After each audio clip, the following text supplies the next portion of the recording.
నమస్తే. It's official. అభిమానులకు power star గా, కార్యకర్తలకు జనసేనానిగా పాపులర్ అయిన పవన్ కళ్యాణ్ ఇప్పుడు ఆంధ్రప్రదేశ్ డిప్యూటీ ముఖ్యమంత్రిగా బాధ్యతలు చేపట్టారు. Janasena chief Pawan Kalyan deputy CM గా బాధ్యతలు స్వీకరించారు.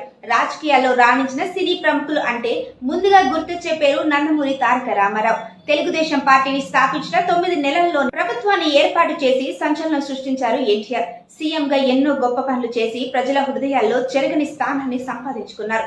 ఎన్టీఆర్ తర్వాత ఆ స్థాయిలో సత్తా చాటిన సినీ ప్రముఖులు లేరనే చెప్పాలి.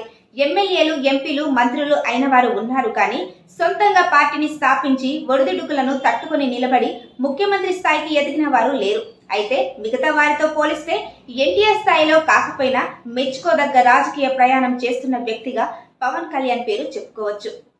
2019 ఎన్నికల్లో 2 చోట్ల పోటీ చేసిన పవన్ కళ్యాణ్ అత్యంత దారుణంగా ఓడిపోయారు. నాటి నుంచి ఎన్నో అవమానాలు